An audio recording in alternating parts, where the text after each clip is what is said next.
उनकी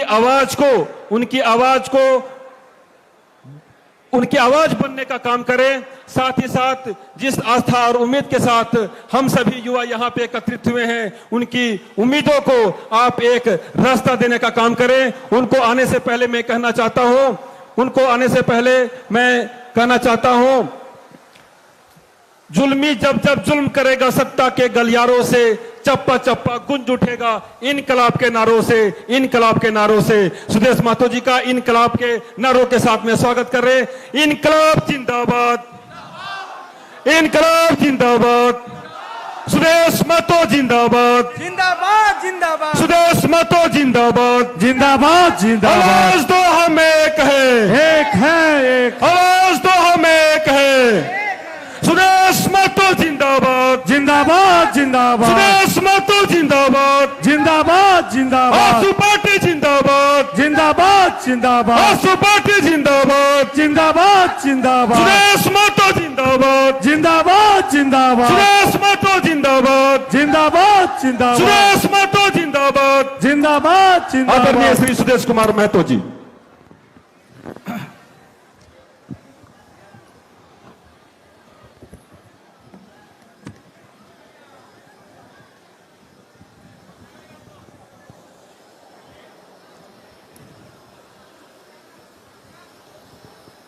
इसी तरह बना हुआ है। हेलो हेलो, ये आवाज ठीक है इसका। आज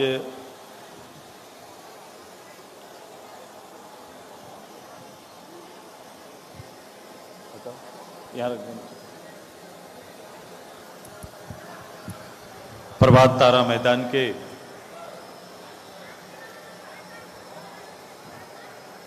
इस झारखंड नवनिर्माण संकल्प सभा में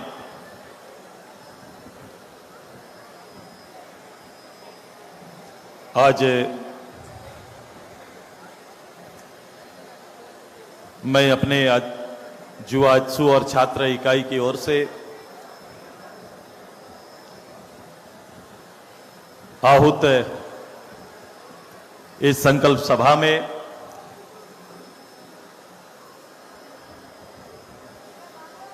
मैं सर्वप्रथम आज के इस ऐतिहासिक दिन में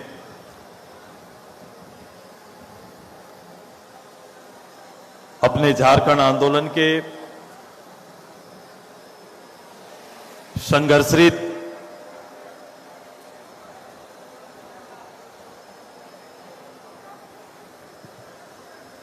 महासमर के एक महत्वपूर्ण तिथि में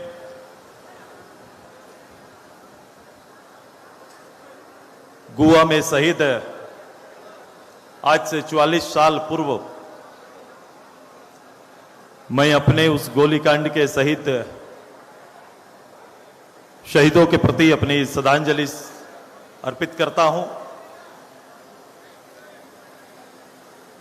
मैं उनके परिवारों के साथ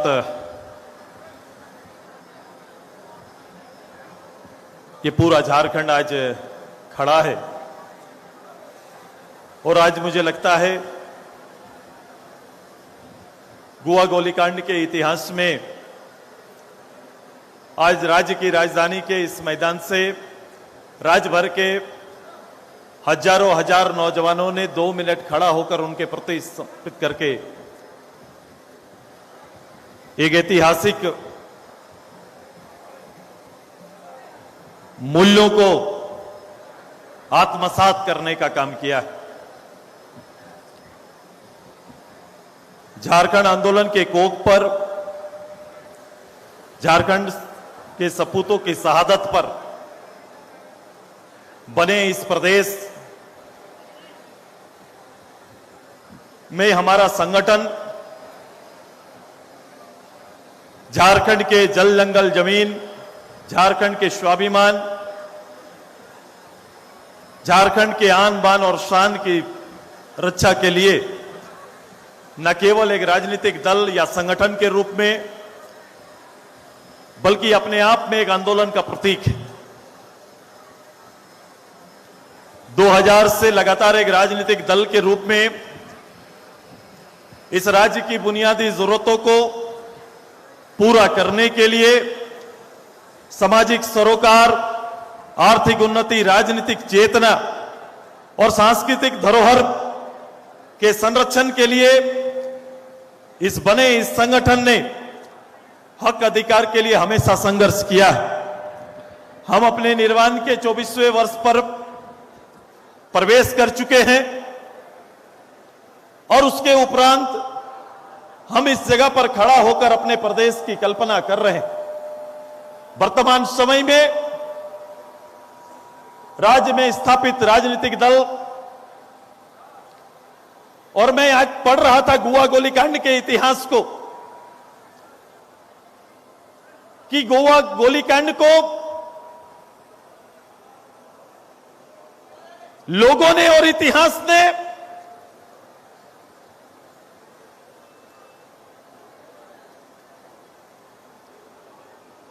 पराधीन भारत के जालियांवाला बाग के आंदोलन के तर्ज पर भारत के इतिहास में अपने शासन में किया गया अन्याय और बिना दंडीय प्रावधान के किया गया ऐतिहासिक घटना के रूप में देखते हैं। शायद हमारे प्रदेश के इस नवीन पीढ़ी को उस 80 की और आज के दिन की इस घटना को केवल प्रत्यक्ष रूप से उनके सामने रख दिया जाए तो उनके रोंगटे खड़े हो जाएंगे और झारखंड के इस संघर्ष के और झारखंड के लिए किए गए संघर्ष का बोध होगा। चूंकि इस लड़ाई का हद क्या था, ये वर्तमान में बैठे राजनेता नहीं समझ पाएंगे। चूंकि आप सोच सकते हैं कि जिस समय यह घटना घटी, हजारों लोग उस क्षेत्र के नेतृत्वकर्ताओं के साथ वहां चल रहे खनन कार्यों में लोकल लोगों की भागीदारी की मांग को लेकर पहुंचे थे। वहां के लोगों के अधिकार को लेकर पहुंचे थे। मजेदार बात है, 80 के दशक में जो सरकार चल रही थी वो संयुक्त बिहार की सरकार, वो किसकी सरकार थी इसको समझना होगा। और आप देख सकते हैं उसमें एक और उल्लेख है, मैं नहीं जानता कि उनकी मानसिकता वहां क्या रही होगी। सरकारी पदाधिकारी के रूप में कोई दूसरा व्यक्ति नहीं, वर्तमान सरकार के मंत्री ही उस समय सरकारी पदाधिकारी के रूप में कार्यरत थे। इस कहानी में, इस घटना में हमारे एक आंदोलनकारी पत्रकार लिखे हैं कि उनकी कृपा से एक आंदोलनकारी की जान बच गई। अब ये बात का भविष्य में पटाक्षेप होगा और उल्लेख करेंगे। क्या मंशा थी सरकार की और कैसे ऐसा हो सकता है। हॉस्पिटल में जिन आंदोलनकारियों का इलाज चल रहा था उन्हें हॉस्पिटल से खींच के निकालकर खड़ा करके गोली चलाने की हिम्मत और हिम्मत किस दल के लोगों ने वहां के सिपाहियों को प्रदान किया था, यह देखना होगा। और जब इसको आप देखेंगे तो हम लोग ऐसे ही इस बात को नहीं कहते हैं कि यह सरकार जिन इरादों के साथ आई है, जिन इरादों का नेतृत्व करती है, यह जिस दल के द्वारा यह सरकार गठित हुई है, उसी सरकार का गोली हम झारखंडियों को छाती को तार तार करने का काम किया था। यही सरकार थी, यही बंदूक चलाने वाले यही लोग थे। अब आइए इस सत्तासीन लोगों के पास झारखंड के गठन और गठन का एक सपना हर झारखंडी इस राज्य सरकार के अंदर में, जब इस राज्य का गठन हुआ तो हर किसी का एक सपना था, हर झारखंडी का एक सपना था कि प्रदेश आएगा, प्रदेश में अपना नेतृत्व आएगा और जब अपना नेतृत्व आएगा तो निश्चित रूप से हमारा सपना साकार होगा। मैं देखता हूं चाहे भारत सरकार, राज्य सरकार, मैं लगातार इन विषयों को देख रहा हूं, तरक्की के मापदंड को किस रूप से रखते हैं, और मेरे नवीन पीढ़ी को और हमारे लोगों को इनके आर्थिक गणित को समझना पड़ेगा कि हम छले क्यों जा रहे हैं। ये कपितई प्रशासनिक व्यवस्था में बैठे व्यक्ति राजनेताओं की कुशलता के अभाव में राजनेताओं को खुश करने के लिए केवल एक रटा रटाया हुआ आर्थिक व्यवस्था इस राज्य को समय समय पर समर्पित करते रहते हैं, और लोक लुभावने कुछ विषयों को सामने रखते हैं, और सरकार के उस चलाने वाले वो राजनेता जिन्हें इस प्रदेश के बोध नहीं, इस प्रदेश के क्षमता का बोध नहीं, इस प्रदेश के लिए उन्हें कोई दूरदृष्टि नहीं, दूर का सपना नहीं, प्रदेश के आम जनों के जीवन स्तर को बदलने की ताकत और क्षमता न रखने वाले राजनेता जब बैठते हैं तो ऐसे प्रस्तावों पर अपनी सहमति देकर आगे बढ़ते हैं। मैं ये बात इसलिए कह रहा हूं कि जब 2019 में यह सरकार बनी तो ये सरकार को भी और सरकार के लोगों को, जो लोग राज चला रहे हैं, जो लोग राज का नेतृत्व कर रहे हैं, जो राज का मुखिया बनकर बैठे हुए हैं,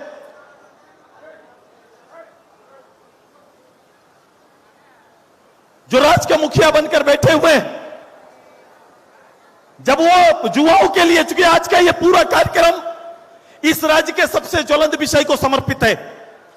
यह विषय है राज्य के अंदर में रोजी रोटी के लिए जो एक स्थिति बनी हुई है, जो व्यवस्था बनी हुई है, इस व्यवस्था के ऊपर आज पढ़े लिखे नौजवान 2019 में इस सरकार की नीतियों को समझ ना पाए, इस सरकार की नीयत को समझ ना पाए, और विश्वसनीयता को हम लोग सर पर लेते हुए उनके वायदों को विश्वास बनाकर मत देने का जो लोग काम किए थे, आज वे ठगे महसूस कर रहे हैं, वो दर दर भटक रहे हैं और अपने भविष्य को लेकर चिंतित हैं, और चिंता व्याख्यान नहीं कर पाते, चिंता को कहीं रख नहीं पाते। हमारे युवा संगठन ने इसी को ध्यान में रखते हुए, चूंकि राज्य में सरकार ने कहा था कि हम आएंगे, मैं अपने रोजगार यहां के लोगों के लिए नीतियां लेकर आएंगे, हम यहां आएंगे, नियोजन लेकर आएंगे, और नियोजन ना आए तो उनके लिए भत्ता की व्यवस्था करेंगे, ऐसा ही कुछ बात कहा गया था। वो ऐसे लोगों के लिए जो लोग शिक्षित बेरोजगार नहीं है, उनके लिए उनके ही क्षेत्र में ठीका पट्टा की व्यवस्था सुनिश्चित करेंगे, और यहां के कल कारखानों में जहां से रोजगार प्राप्त हो सकता है वहां 75% उनके लिए अधिकार सुनिश्चित करेंगे। ऐसे ही वादे यहां के रोजगार देने के लिए, यहां के लोगों के लिए कहा गया था। स्थिति क्या है, स्थिति का आकलन क्या है, आज देख लो। हम ठोक के इसी मैदान पे उनको आपको बताना चाहते हैं जो एक साल में कई जेपीएससी का एग्जाम करने की तैयारी की बात कर रहे थे, एक साथ कर्मचारी चयन आयोग पर कई एग्जाम लेने की बात कर रहे थे। आज अंतिम महीना पे हम आके खड़े हैं और सरकार का डाटा क्या बोलता है। सरकार का डाटा आज के दिन में जेपीएससी में 1033 लोगों को इस 5 साल में सरकार नौकरी दे पाई है, और कर्मचारी चयन आयोग से मात्र 10,041 लोगों का ही नौकरी हुआ है। इसके अलावा एक भी सरकारी नौकरी इस सरकार ने यहां के लोगों को देने में विफल रहा है। यह सरकार किसी भी जगह पर, किसी स्तर पर खड़ा होकर मुख्यमंत्री ऐसे कैसे हो सकते हैं, कैसे गैर जवाबदेह हो सकते हैं। आप समझ रहे हैं, ये भाग्य विधाता होते हैं। मैं तो कई जगहों पर नौजवानों को जाकर कहता हूं कि पढ़ लिख कर आपको विद्यालय सर्टिफिकेट दे सकता है, महाविद्यालय सर्टिफिकेट दे सकता है, लेकिन वो सर्टिफिकेट पर्याप्त नहीं है आपके जीवन के लिए, बल्कि एक सर्टिफिकेट और चाहिए, वो सरकार का चाहिए होता है। वो एग्जाम के माध्यम से वो आपके लिए एग्जाम कंडक्ट करे, आपके लिए परिणाम निकाले। जब तक ये संभव ना होगा, आपका ये सर्टिफिकेट रद्दी की टोकरी के लायक बन जाता है। आज यही अवस्था लाखों लोगों का बना है। जब सरकार ने अपना डाटा दिखाने से इनकार किया, जब सरकारी पदाधिकारियों से यह मांगा गया, चूंकि सूचना आयुक्त है ही नहीं, हम किनसे मांगेंगे, हमारे लिया हुआ बनाया गया। मैं बोला लोगों को कि जाओ एक्सचेंज ऑफिस या सरकारी डाटा निकालो, तो मेरे नौजवान साथी छात्रों का युवा के कहे कि भैया किनके पास जाएंगे, यहां तो जिससे अपील करेंगे वो अपील चेयर पर बैठने वाला व्यक्ति ही तो नहीं है। तो मैंने कहा कि तब उसका रास्ता एक है, थोड़ा मेहनत करना पड़ेगा, गांव घर जाइए और ऑफलाइन या फिर ऑनलाइन व्यवस्था तैयार करिए ताकि लोग अपना आवेदन करें और सरकार के सामने अपना डाटा हम लोग रखने का काम करेंगे। बेरोजगारों की सूची तैयार करेंगे तब हम उनको रखने का काम करेंगे। आज हम कह सकते हैं ये डाटा लेकर लोग आए, जो लोग डाटा लेकर आए हैं हाथ एक बार खड़ा करो। जो डाटा लेकर आए, जो डाटा जिनके हाथ पे है वो डाटा लेकर आज सड़क पर है, वो सड़क पर डाटा लेकर हैं। और ये डाटा की संख्या मैं बता रहा हूं, ऑनलाइन जो हमारे युवा कमेटी के ऑफिस से मुझे प्राप्त हुआ, ये करीबन 3 लाख लोगों ने ऑनलाइन आवेदन किया है। और ऑफलाइन अभी गांव-गांव में हमारा जन जागरण कार्यक्रम में यह अभियान चल रहा है, लोग ले रहे हैं। इस प्रदेश में रोजी रोटी के लिए 1,47,00,000 लोग जो 49 साल से नीचे की आबादी है और 5 लाख लोग इस प्रदेश के डेली रोज नौकरी के लिए आगे आते हैं। 5 लाख लोग सवेरे निकलते हैं नौकरी की तलाश में और शाम को बिना 1 रुपया कमाए घर वापस आते हैं। ये हालात है इस राज्य में, इस सरकारों का। मैं कह रहा था कि सरकार और सरकार के लोगों का कि जीडीपी दिखाते हैं प्रदेश का, देश का जीडीपी दिखाया जाता है। और जीडीपी का हालत क्या है, जीडीपी किस रूप से दर्शन होता है? जीडीपी में आप देखेंगे कि हमारे यहां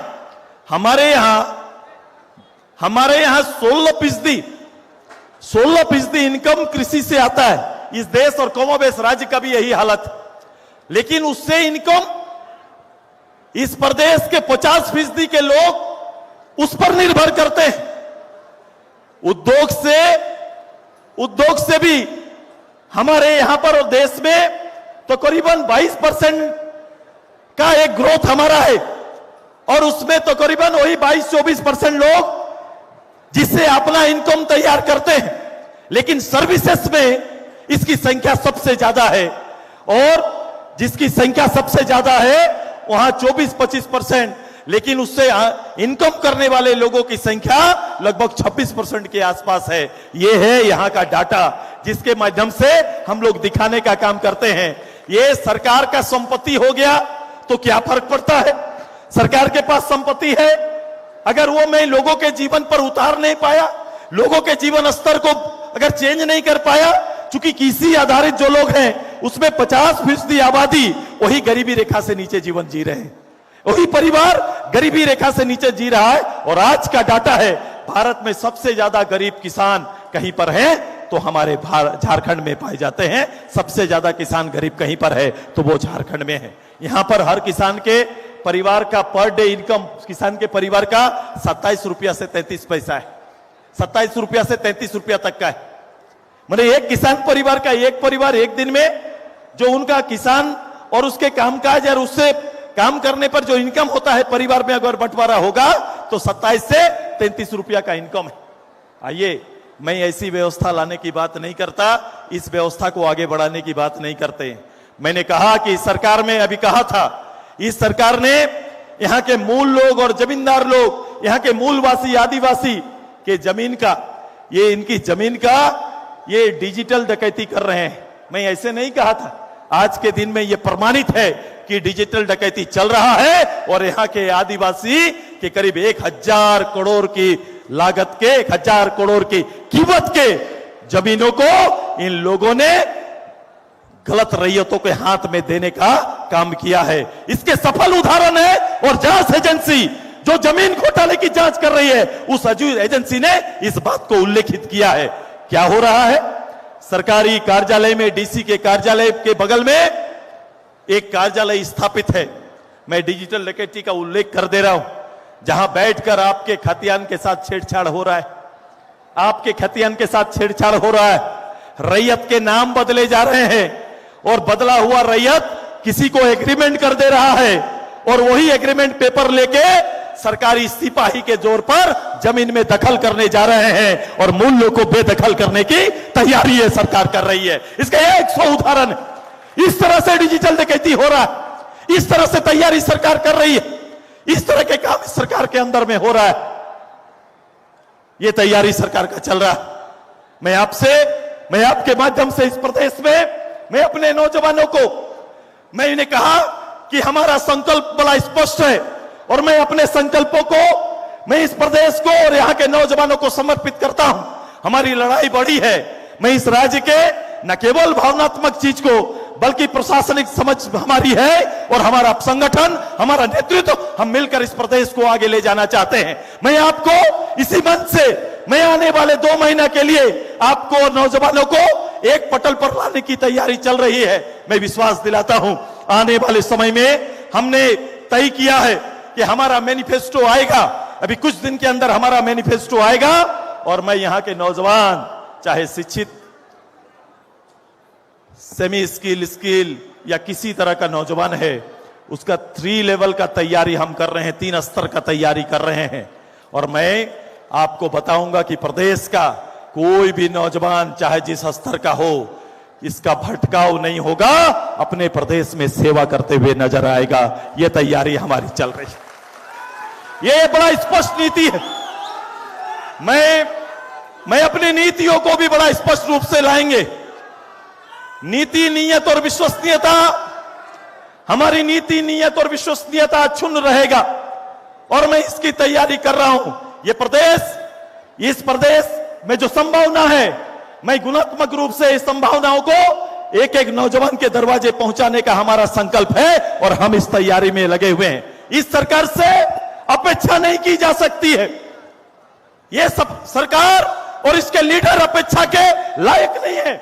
इनमें वो कुवत और क्षमता नहीं है। मैं इनके क्षमता पर सवाल उठाता हूं, क्योंकि जो लीडर जो अपने प्रदेश के लोगों की चिंता ना करे, जिस प्रदेश के जहां में अपने लोगों के लिए आंख में पानी ना हो, वो नेता नहीं हो सकता है, वो राज्य नहीं चला सकता है, वो राज्य चलाने की वो काबिलियत नहीं रखता है। और जो ये काबिलियत नहीं रखता है, उसके लिए हम सबको लड़ना होगा। आइए, तुष्टीकरण की राजनीति से ऊपर सभी धर्म, सभी वर्ग के लोगों को एक साथ आगे लेकर हम प्रदेश को आने वाले समय में एक स्वर्णिम युग में प्रवेश कराने की हमारी तैयारी है और हम उसके लिए दिन रात मेहनत करने के लिए तैयार हैं। मैं कहना चाहता हूं,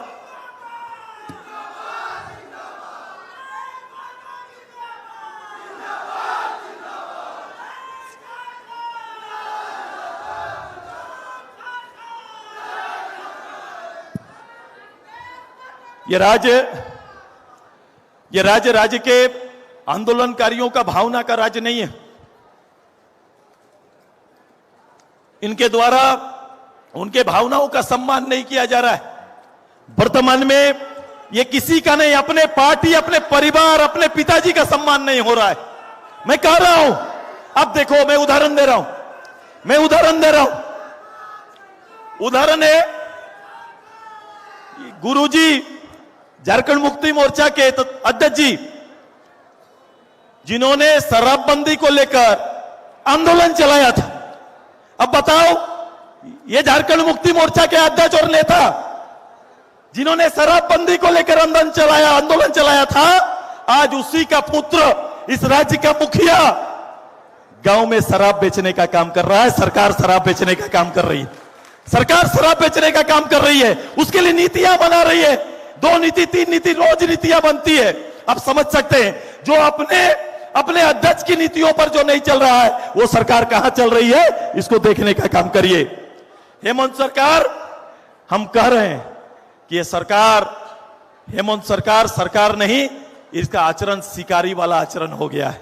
ये शिकारी वाला आचरण है और लोकतंत्र में जो सबसे बड़ा ताकत जनता है, उसके खिलाफ में चुनाव से पहले वोट में शिकार करने का, सरकारी खजाना का चारा फेंकने का काम कर रही है।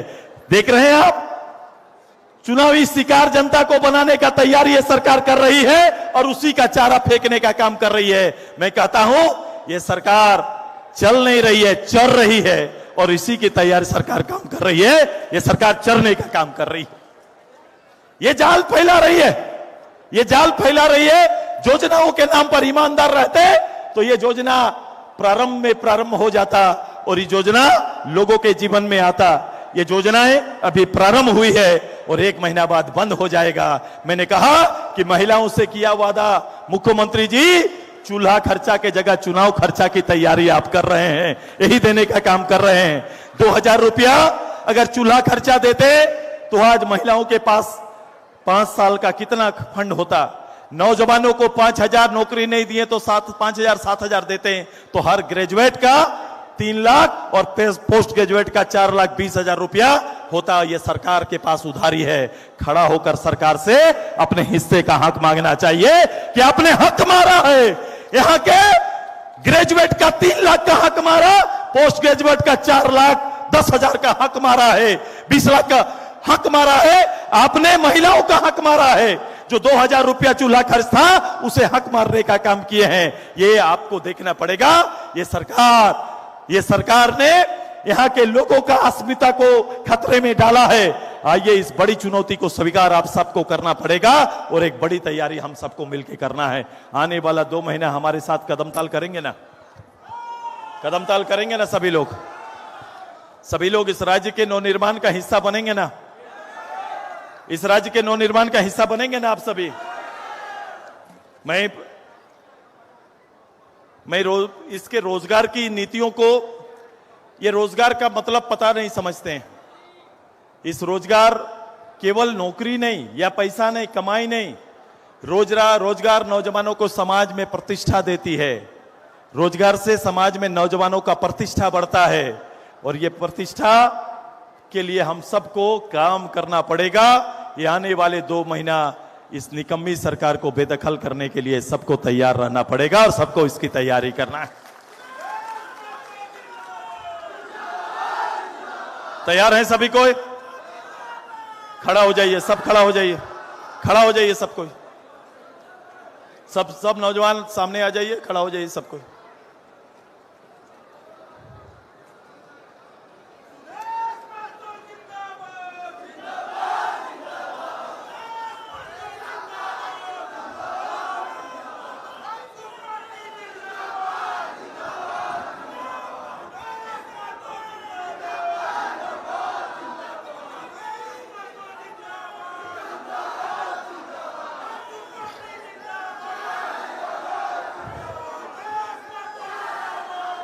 देखो,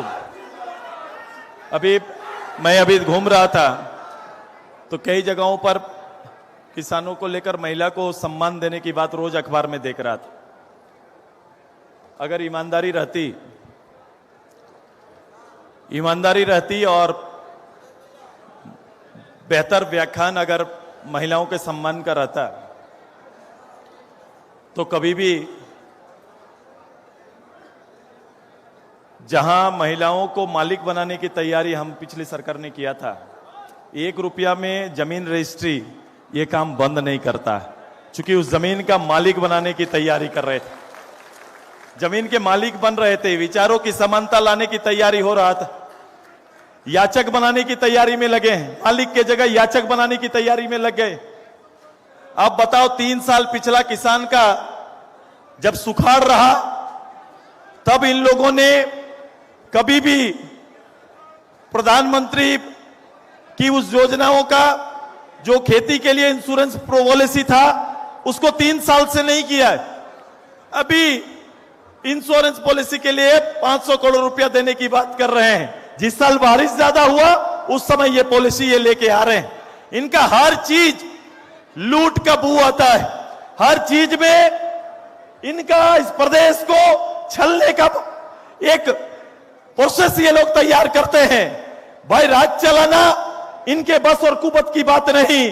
कोई सरकारी पदाधिकारी के दस्तावेज से राज नहीं चलता, राज तो जिगर से चलता है। जिसमें जिगरा होगा वही प्रदेश चलाने का काम करेगा। वो मानसिकता होनी चाहिए जिसमें राज चलाने की मानसिकता होगी, जिनमें लोगों का बोध होगा, गरीबी को लेकर चिंता होगा, वो काम चला सकते हैं। आइए एक परिवेश बनाने की तैयारी हम सब मिलकर करते हैं। अब हजारों की तादाद में आज साहेबगंज से लेकर गढ़वा से लेकर सभी नौजवान दिन भर का, कई लोग एक दिन पहले से आकर यहाँ पर हमारे युवा साथी यहाँ पर एकत्रित हुए हैं। मैंने आने वाले 2 साल के लिए आप सभी से एक संकल्प आप सभी लोग का चाहिए, एक संकल्प हम सभी का होना है। तैयार है सभी कोई? चलो रेडी हो जाइए।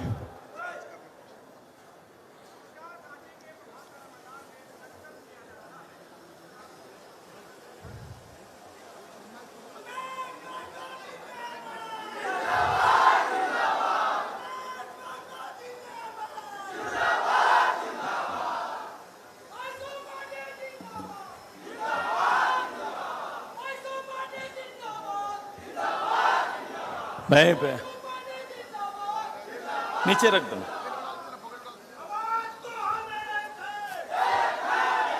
मैंने आने वाला ये एकदम तैयार रहना